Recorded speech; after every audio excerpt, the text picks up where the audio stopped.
turned up your radio. Woo, woo, Westwood One presents the Dr. Demento Show. 2 hours of mad music and crazy comedy from out of the archives and off the wall. We'll have Spike Jones, Joe Piscopo, new stuff from George Carlin and Barnes and Barnes. Lots of surprises, old and new. Lots of your requests. Right now, though, some dinner music for your backyard barbecue from Duck Logic.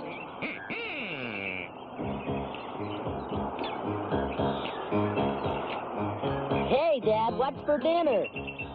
I've got chocolate, and it's almost gray. Under a cold slab of meat that I bought today. I've got prime cut chicken breast and roast backs on my grill. Cooking on my grill. I get so much satisfaction from just one meal. And since my daddy works for Weber, I get quite a deal. Well, I use crooked chips, open chips on my rib tips, my grill, cooking on my grill, my grill. Ooh, ooh. Honey, you want to hand me some more lighter fluid? But, honey, you've got plenty of lighter fluid. No, never too much lighter fluid. But, darling, the yard is smoking up. Oh, it just goes down the wind. They love it. But, honey, there's 4 feet of flame. I can't eat food unless it has stripes on it. You know that. But, sweetheart, I can't breathe anymore.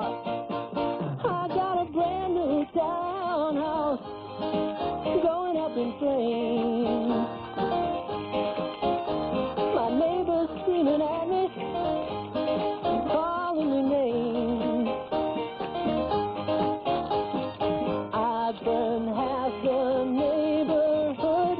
I guess I don't cook so good on my grill. My grill, my grill, cooking on my grill. My grill, cooking on my grill. I got sunshine on a cloudy day.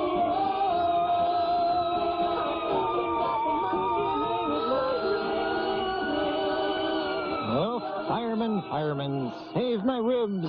Duck Logic with their latest unreleased tape on the Dr. Demento Show. Paranoia!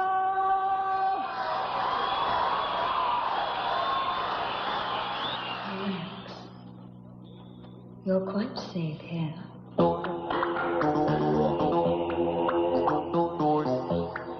Am I dreaming? No. Where am I? In bed? What am I doing? Talking to Myself. Look, I must have a star on my door. I better still. A door? A door? Swing doors, huh? Okay, doors. Swing.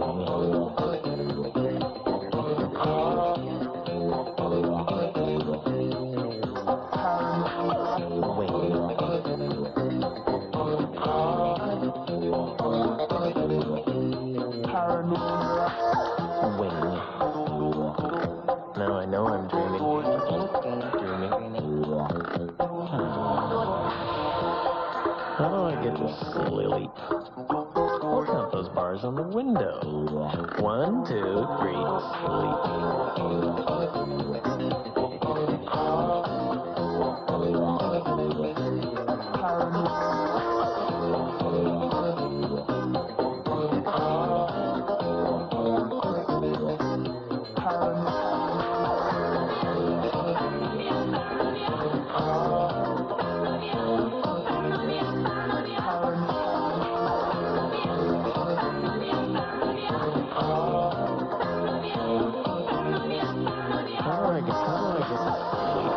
Please let me sleep. Poetry. That'll work. Come, sweet slumber, and shroud me in thy purple cloak. Doesn't even rhyme. Is that what my tea's made? Paranoia. I can't stand tea.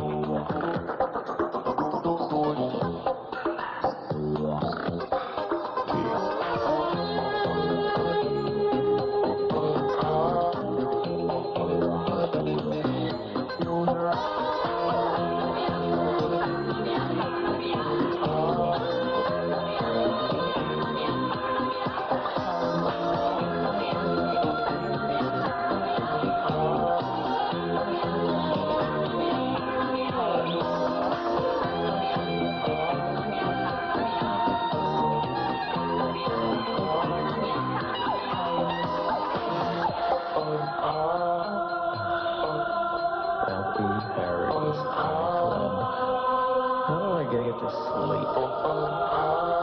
Trust me. Trust me. Trust me. Trust me.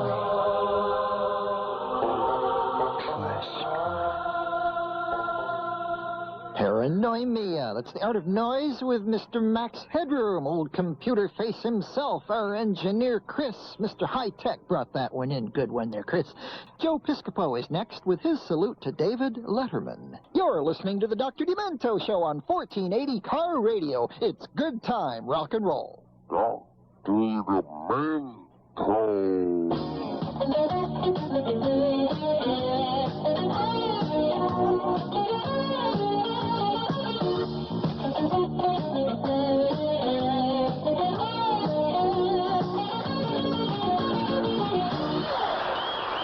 Paul Schaefer and the band, ladies and gentlemen. Well, once again, it's time for that segment of the show we here at Late Night like to refer to as Stupid Pet Tricks. And not a minute too soon, I might add. Have you noticed, Paul, that our audience reaction to this portion of our program has been waning of late, much like the moon? Why do you think that is, Paul? Well, you know, David, I think it's you. It's that attitude thing. I suppose so. By the way, Paul, who's that playing guitar tonight in the band? I don't know, David. Should I ask him? No, don't bother, Paul. Well, enough time wasted chit-chatting with the musicians. On to Stupid Pet Tricks. And our first victim tonight is, Mr. Henry Wigglesworth and Chip. Right this way, Henry. Thank you, Mr. Letterman. And this would be Chip, no doubt. Yes, sir. Chip is my dog. Well, I'm glad we cleared that up, Henry. Okay, now what is it that Chip is going to do for us tonight, Henry? Chip is going to expel gas, Mr. Letterman. Oh, boy.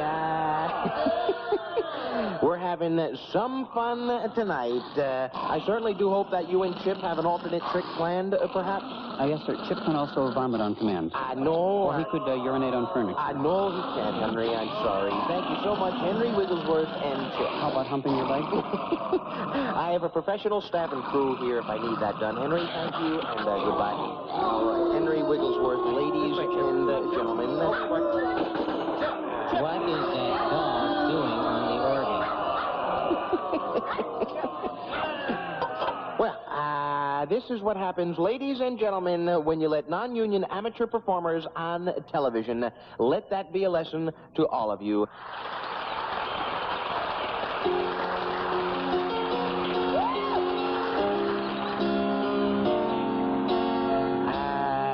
Thank you, Paul. That seems to be our show for this evening, ladies and gentlemen. And let me just say that although we've been on the air for 3 historic years, never have we had more fun than we're having here tonight. My, oh my, oh my. Yes, we're having some fun now. My, oh my. We're having some fun now. My, oh my.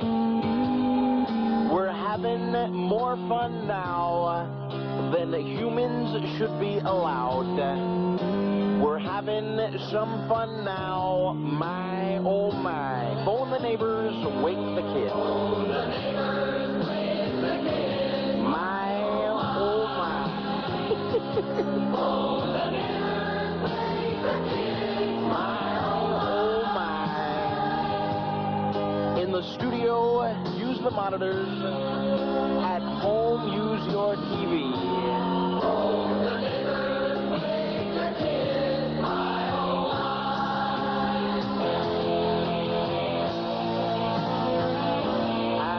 Join us tomorrow night, ladies and gentlemen, when we'll have Fran Lebowitz, Beery Herman, and Merle Haggard.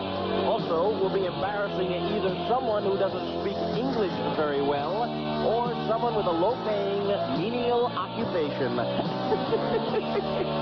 In the meantime, ladies and gentlemen, everybody sing.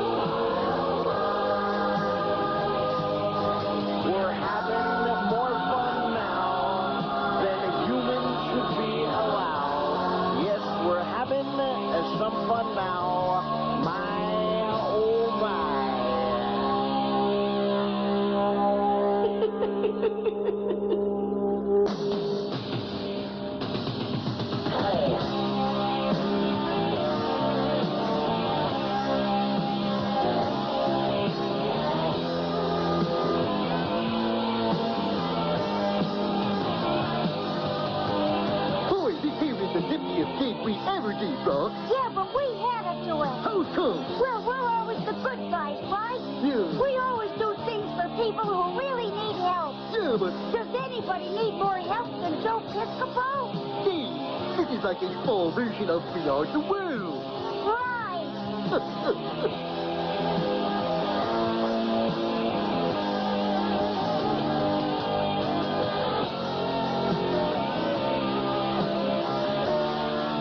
And I request on the Dr. Demento Show, that's Joe Piscopo with the real voices of Rocky and Bullwinkle there at the end, June Foray and the late Bill Scott. And that was from Joe Piscopo's album called New Jersey from a year or two ago. A very backhanded tribute to David Letterman.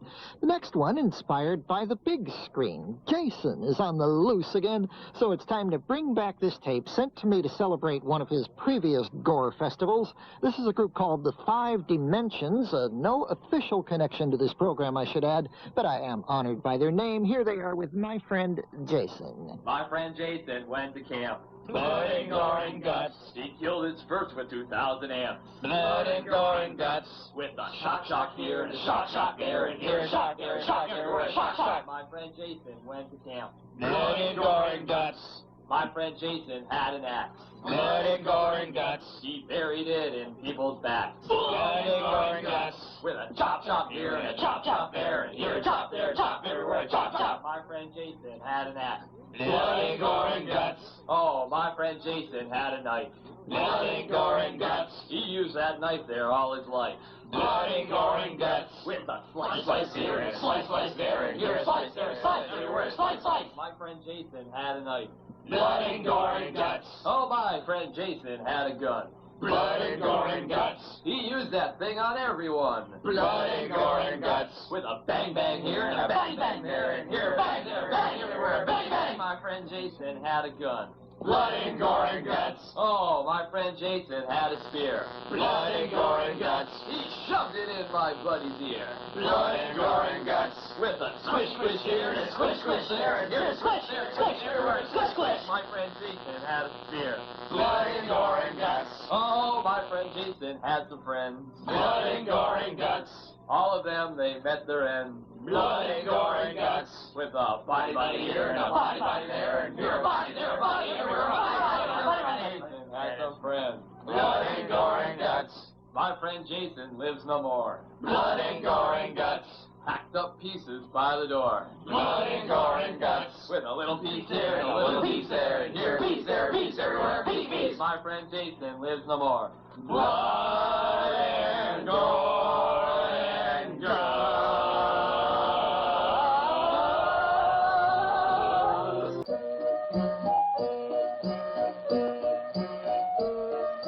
Well, here we are at the zoo, Mr. Green Jeans. Say, Captain, I've never been here before. Do you know the names of all these animals? Well, I do, Mr. Green Jeans, but do you? Well, now, let me see. Say there, Captain, do you see? There's a horse in striped pajamas. No, that's not what it is at all. That's an animal people call a zebra. I see, but it still looks like a horse in striped pajamas to me. Say there, Captain, do you see? There's a bird in his tuxedo. No, that's not what it is at all. That's an animal people call a penguin. I see, but it still looks like a bird in his tuxedo to me. There's a fish with whiskers on. That's a seal, for real. There's a teddy with two black eyes. That's how they planned the little panda. Say there, Captain, do you see? There's a cat with polka dots on. No, that's not what it is at all. That's an animal people call a leopard. I see, but it still looks like a cat with polka dots on to me. Now there's that fish with whiskers on. No, for real, that's the seal. And there's that teddy with the two black eyes. I told you, that's how they planned the little panda. Well, look there, Captain, do you see? There's a bird with a big umbrella. No, that's not what it is at all. That's an animal people call a peacock. I see, but it still looks like a bird with his umbrella to me. Well, do you think you know them now? Well, no matter what you say, Captain, when I get home this afternoon, I'll say to everyone there, I saw a fish with whiskers on. You saw a teddy with 2 black eyes. I saw a cat with polka dots. You saw a bird in his tuxedo. And of course the horse in striped pajamas. I want to buy a duck.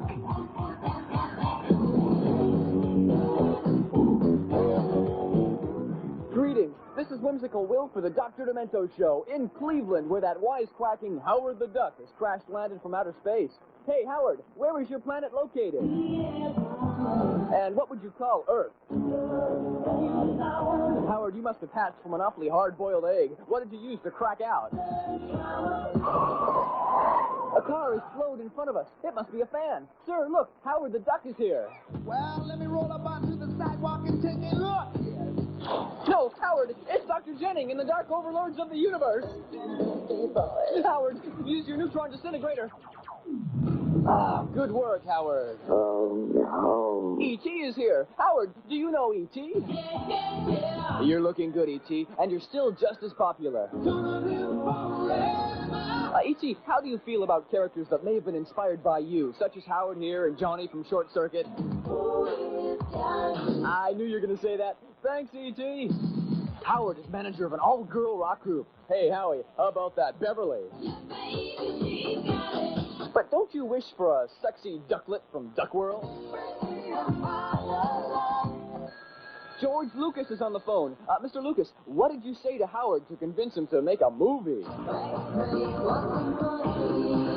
Just how much money? Mountain of money pile up to my chin. But what about the, Mr. Lucas. Mr. Lucas. George. Howard, do something. Howard, Mr. Lucas says you should get a regular job and stop hanging around with the wrong crowd. What do you say, Howard? Goodbye, Mr. Lucas. Howard, I heard through the grapevine that you're an illegal alien and have a wife and ducklings in, but you are an expert at quack foo. How about a demonstration, huh? Ooh, nice. Uh-huh. Oh, wait, Howard. Wait, Howard. Wait! Howard, hold it! Howard, no! Get back! Howard! You're listening to the Dr. Demento Show on 1480 Car Radio. It's good time, rock and roll. Now,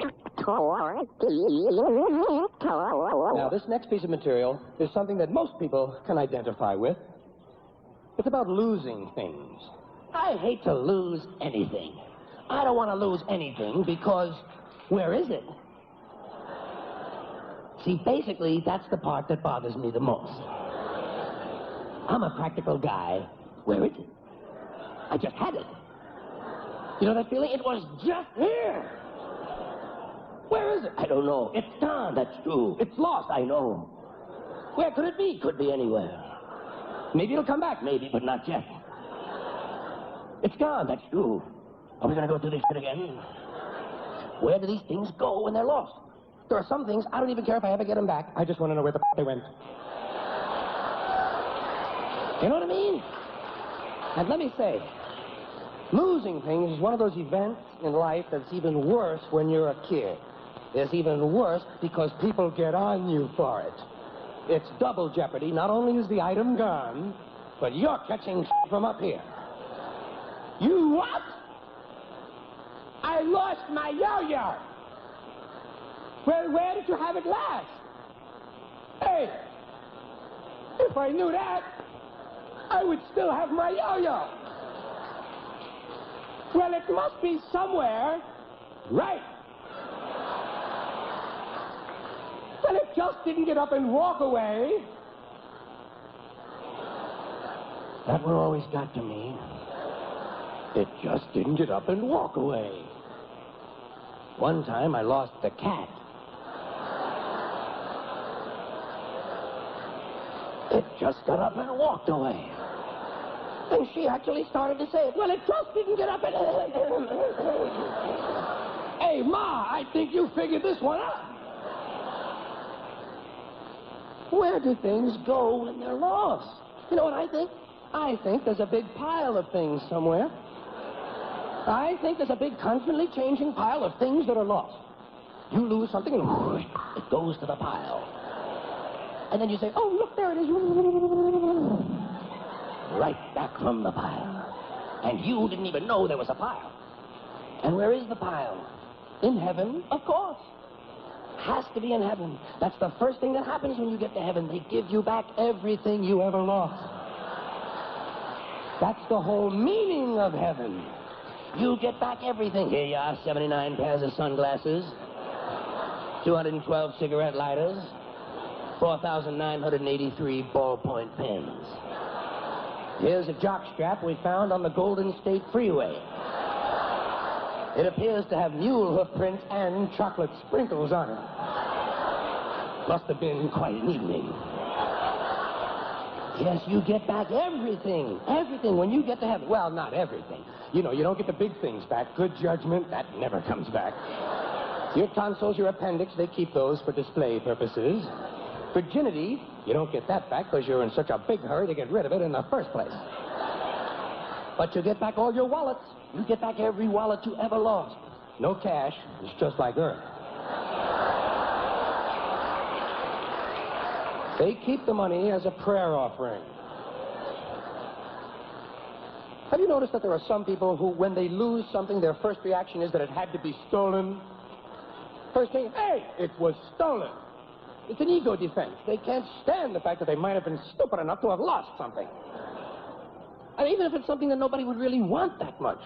Hey, who stole my collection of used bandages?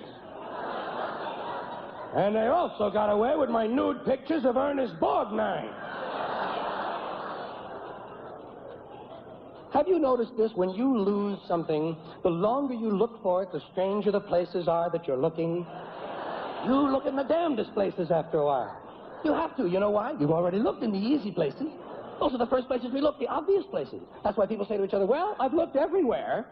Well, apparently not. The damn thing is still gone, isn't it? Let's keep looking in obvious places. I'll look in the furnace. You check the cesspool. You look in the strangest places. Did you ever look in the freezer for your car keys? Hey, you might as well. They might be in there. Wouldn't want to pass up a nice obvious place like the freezer, would you? Because you can talk yourself into it. You can picture them in there. That's what the mind is for. Picturing where you left your car keys. You can follow the logic all the way back to the supermarket. I came out of the supermarket and I had the frozen banana guacamole in my hand. I put it next to me, drove home. When I got out, I picked up the banana guacamole. I had the car keys in this hand. I put it in the freezer. I probably just put the keys right down next to it. Let's go take a look. Oh, they're not in there. I could have sworn I left those keys in the freezer. And hey, who stole the frozen banana guacamole? You look in some strange places. And by the way, while you're in the kitchen, keep looking in obvious places. Check the toaster slots. Look inside a corn muffin. You can never tell. You might have just dropped the keys in the batter while you were passing through, and they became trapped and baked inside a corn muffin. Wouldn't want to pass up an obvious thing like that. All things are possible when you're looking for your car keys. You look in some strange places for things. Do you ever find yourself looking in a suit that you haven't worn in 10 years for something you just had 15 minutes ago? You have to. Why? 6 more pockets. Wouldn't want to pass them up, would you? Or else you wouldn't be able to say, I've looked everywhere. By the way, while you're in the closet, check the watch pocket of your grandfather's World War I uniform. You just might have handed him the keys before the Battle of Verdun. Here's another thing that happens when you're looking for something. Every now and then you'll go back to where the thing ought to be. You might be out in the garage looking, and suddenly you'll go back and open the top drawer. Whoop, nope, not back yet. You're convinced that St. Anthony will bring the keys back while you're in the garage. And, of course, if you're looking for your car keys, one obvious place where you have to look 600 or 700 times is your pocket. You will wear out the cloth in your pocket looking because that's where they ought to be. Well, I had them. You know what I usually do? I put them right in here. See? Hold on. Wait. Nope. No, they see no. Oh, wait. Hold on. See that? Nope, they're not in here. Usually I have. Oh, wait a minute. Nope. No. So maybe. No, hold on. Wait a minute. Oh, I know. Maybe they fell upward. Maybe they fell upward and stuck to some bubble gum. You never know. George Carlin with another generous sample from his latest album, Playing With Your Head. Of course, George has been doing that for at least 20 years. That one called Losing Things. You're listening to the Dr. Demento Show on 1480 Car Radio. It's good time, rock and roll. Oh, my God, it's Dr. Demento. Walker, let us on that people's court. Hello, Judge Walker, you're our court of last resort. Our marriage is up against the wall, won't get on TV and tell it all. Judge Walker, let us on that people's court. Hello, is this Judge Walker of People's Court? This here's Arlo Druckert of Arlo's One-Stop Gas Station, Beer, Ice, Bread, Milk, Mini-Mart, and all-night videotape rental. Judge, what we got here is a marriage that's a regular catastrophe. That's right, me and my wife, Myrna Louise, while once passionately in love, now find that life has dealt us a cruel blow. Yes, as we have matured, our tastes have changed, and we've grown apart intellectually, philosophically, politically, and our recreation and culinary interests now fall along parallel lines that shall never again intersect. What I mean, Judge, is I can't stand that woman. Incompatible? No, I just hate her guts. That's the only thing we can agree on is to get on your program and fight this thing out. Now, Myrna Louise's mama has even knitted us his and hers matching triple knit leisure suits for the occasion. The litigants are entering the courtroom. The plaintiff, Arlo Druckert, and the defendant, his wife, Myrna Louise. Mr. Druckert is filing for divorce on the grounds that Myrna Louise has become an aerobics and health food nut who no longer shares his life's interest of watching TV, eating large quantities of junk food, and carp fishing. No, I just hate her guts. Hello, Judge Walker, let us on that people's court. Hello, Judge Walker, you're our court of last resort. Our marriage is up against the wall, we won't get on the TV and tell it all. Judge Walker, let us on that people's court. The judge has reviewed the case in his chambers and is about to speak. All right. I know you've been sworn and I've read your complaint. I've spent several hours going over the files that you both presented and find this hard to believe. Myrna Louise, is it true that you suddenly stopped preparing a breakfast of ham, eggs, grits, biscuits, and cream gravy for Arlo after having done so for 6 years and insist that he now eat a bowl of spinach Krispies sprinkled with wheat germ and topped with kumquat yogurt? I just want him to be healthy, Your Honor. And Arlo, is it true that without Myrna Louise's knowledge or consent, you emptied out the entire contents of your aunt's colony into her best pair of one-size-fits-all pantyhose that she used as workout leotards? Yeah, I did, Judge. I thought if she wanted to do them aerobic exercises, I'd really help her get them pudgy little legs off the ground. She should have seen the Judge trying to get them bangs off. Made Jane Fonda look like Roy Orbison. I mean, them little forehands will think you some moves. Dismissed. The People's Court rules in favor of Myrna Louise. The litigants are now leaving the courtroom. Here comes Myrna Louise. You must be pretty happy. The judge ruled in your favor and gave you everything. I didn't appreciate that, Judge Walker, so much. I've been thinking this over, however, and I do want to be fair. While there ain't a bit bone in my aerobic condition, quivering, fire-ant, ravaged body, I'm going to let Arlo keep his ant colony in a styrofoam minute bucket. And here comes Arlo, our disillusioned convenience store owner. I'm still pretty dad-burned disillusioned, to tell you that. My marriage to Myrna Louise was my fourth, and I ain't come out of it one of them. I've decided I ain't gonna get married again. No, sir. I'm just gonna go out every 3 or 4 years, find a woman I hate, and buy her a house. But even though I lost, I still recommend all you folks with problems call up the judge and say, Hello, Judge Walker, let us on that people's court.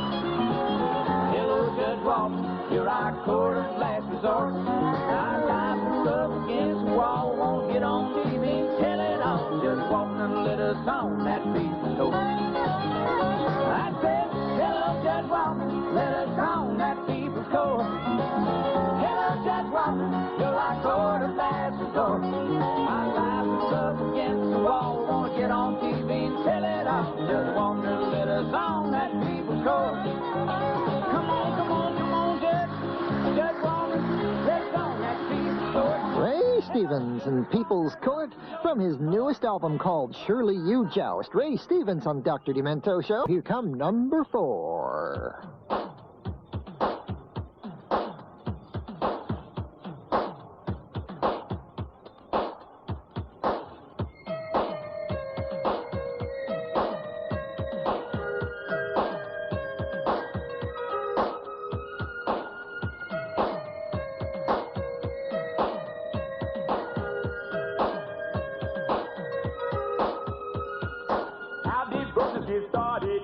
Started by dirty people, and they was nasty, sleazy, slurry. They house they never cleaned it. Roaches have big families. Your house they think they own.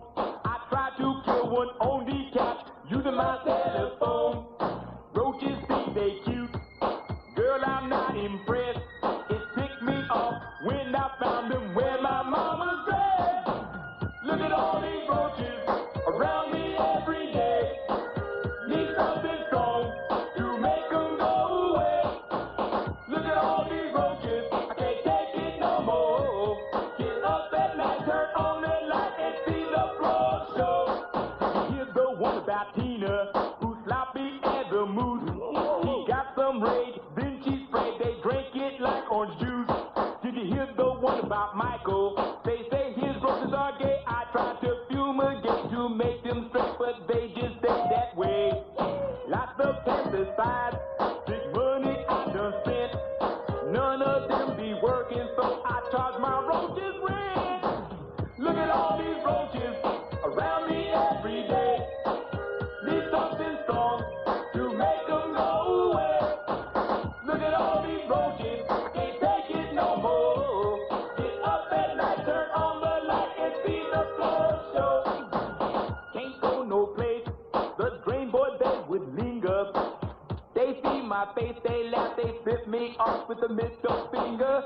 They run so fast, they always get away. I bet you there'll be roaches running around on Judgment Day. I think I'll write the mayor, have them pass a law that would help me get these nasty roaches off my wall.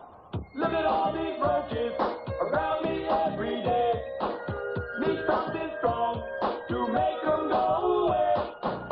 Look at all these roaches, can't take it no more. Get up at night, turn on the light and see the floor show. Give up the mic, baby. The roaches No, in the place. I'm getting ready to rock. Oh, let me rock. We're not going to have no cockroaches on this record. Took over my house and get away.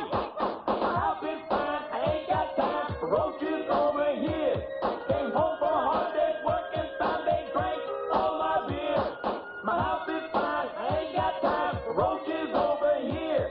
Came home from a hard day's work and found they drank all my beer. Wait a minute. I'm just tired of this. Wait a minute, I don't want no roaches. You told me I could rock. No, I don't want no. Give me the mic. Give me the mic. Right, man, go ahead. Well, I be chilling in the bathtub, swimming in the pool, eating leftovers in the golden rule. When I'm in hip-hop, working, I'm raising hell. When I'm in New York, I'm down with LL. Rats don't like me, but I don't care. 'Cause I'm down by law and then I swear. When I'm in L.A., I'm down with Bobby Jimmy. I like bad talk and he's got pretty little roast. The roast is on the road. Somebody at the door for you. What is this, man? What is this? Somebody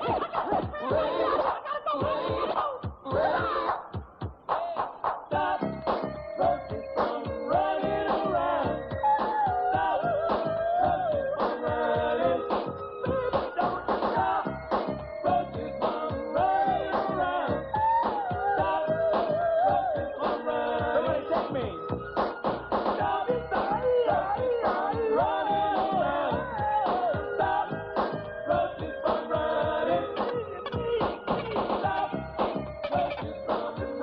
Roaches. Bobby, Jimmy, and the Critters. Number 4. Hear him talking there? On the Funny 5. Bobby Jimmy with number 4 on the Funny 5. That's Roaches. This is Dr. Demento, and it is with great pleasure that I invite you to join the Demento Society, the one and only official organization which brings together dementites and dementoids from around the world, and the only organization dedicated to preserving the kind of mad music and crazy comedy you hear every week right here on the Dr. Demento Show. As a member of this demented organization, you will receive an official Demento Society membership kit, complete with membership card, an official certificate of dementia, a Dr. Demento Stay Demented button, photos of yours truly, and a subscription to the Demento Society News, our official club newsletter chock full of stories, information, and photos. Plus, all members of the Demento Society will receive special offerings of demented merchandise and paraphernalia, such as my new series of albums, Dr. Demento Presents the Greatest Novelty Records of All Time. For more information on how you can be an active member of the Demento Society, send a self-addressed stamped envelope to me, Dr. Demento, P.O. Box 884, Culver City, California, 90230. Don't delay. Do it today. The Demento Society wants you. We got a phone call for number 2. Hello. Hi, Doctor. My name is Donald Brake, and I hear you in Morgantown, West Virginia on WVU's own demented radio station, the U92 Moose. And I have problems with my pipes in my house. They're all stopped up and leaking, and I was wondering if you could help me get a hold of the part-time plumbers. Vice. Okay, we'll get right on it. What's up, man? Heavy action. We got a 489 in the garment district. Drug dealer? Leaky faucet. Better send Crockett and Tubbs. Yeah.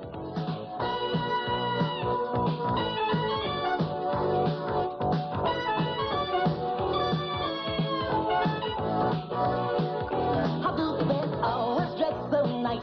I'm what what they pay. Miami Vice, they're making money on the side. They're part-time plumbers.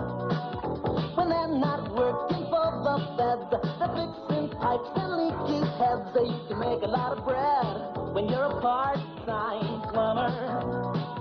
They are undercover fashion plumbers, and they make more with their wrenches than they do with their guns. They are right half-a-day plumbers by night, and those designer clothes they wear look so right. When someone's got a stopped-up drain, or someone's dealing in cocaine, Miami treats them both the same.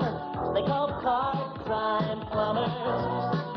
They wear Italian leather shoes, and they've got roto-rooters too. They're making heavy revenue. They're part-time plumbers.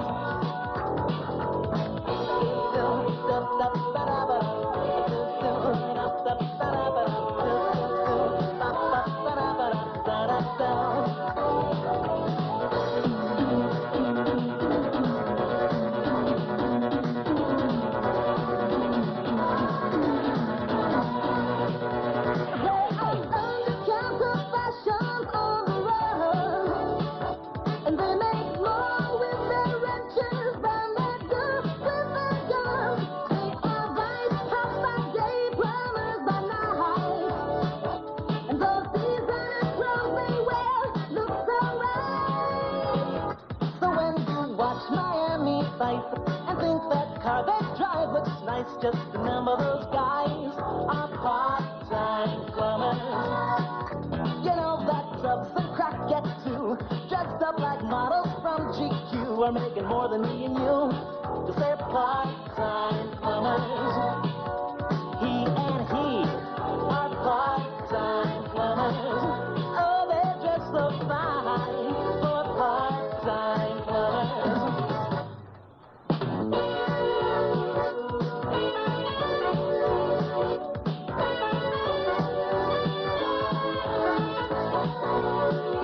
And in the headlines, vice officers flush out head of bathtub ring.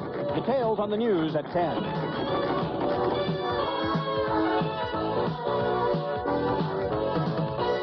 The Cover Boys with Part-Time Plumbers, number 2 on the Dr. Demento Funny 5. I'd like to give you our telephone number once again, the Dr. Demento request line. You can call it any time, you know. Our number is 1-213-652-8028. Love to hear from you. And by the way, our address, before I knock everything over here, is P.O. Box 884, Culver City, California, 90230. Number 1 is next. You're listening to the Dr. Demento Show on 1480 Car Radio. It's good time, rock and roll.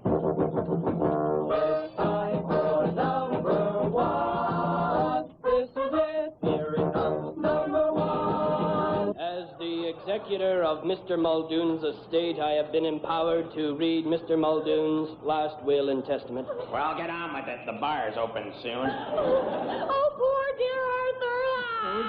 There, Jenny. God, how predictably boring. I never worked for a kinder man.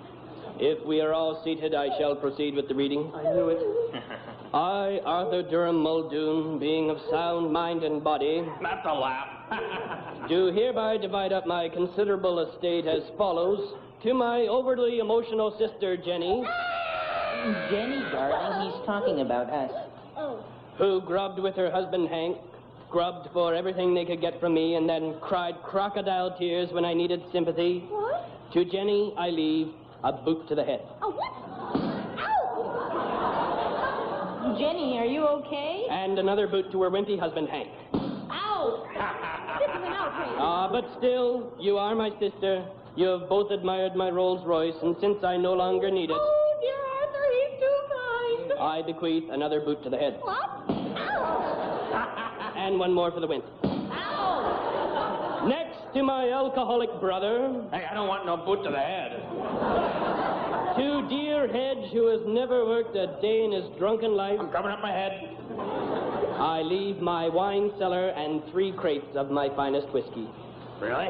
And a boot to the head. Oh! And another for Jenny and the wimp. Ow! Next To my know-it-all nephew Ralston. This is so predictable. I leave a boot to the head. Ugh, I knew it. And one for Jenny and the Wimp. This takes care of family obligations. And now to Mrs. Mulroy. Oh, I don't want nothing. Who took care of me faithfully these many, many years. Who cared, made me laugh, brought me tea. Oh, I didn't mind. To Mrs. Mulroy, I bequeath a boot to the head. And one for Jenny and the Wimp. And so to my cat Mittens, I leave my entire vast boot to the head. And finally, to my lawyer, who has helped me on this will, I leave not a boot to the head, but a rabid Tasmanian devil to be placed in his trousers. And I leave my entire estate of $10 million to the people of Calgary so they can afford to move somewhere decent. Last Will and Temperament. That's number 1 on this week's Dr. Demento Funny 5. That features the Frantics, who before they started their wonderful series of half-hour episodes on Showtime, had a program on CBC Radio for 5 years, and they worked up so many wonderful sketches like that one for that show. Next week, we meet the man who wrote my theme song, Pico and Sepulveda. He also wrote for Spike Jones, and we'll hear some back-to-school stuff, too. Robert Young is the associate producer of the Dr. Demento Show. Chris High-Tech Lindsley is our engineer. Sue Hanson's the production assistant. The Dr. Demento Show, a weekly presentation of the Westwood One Radio Network. Executive producer, Norm Patterns. Thank you for listening, and don't forget to stay gifted. You've been listening to the Dr. Demento Show. Tune in again next Sunday night at 10 for 2 more hours of mad music and crazy comedy on 1480 Car Radio. It's good time rock and roll. 1480 KAAR 11.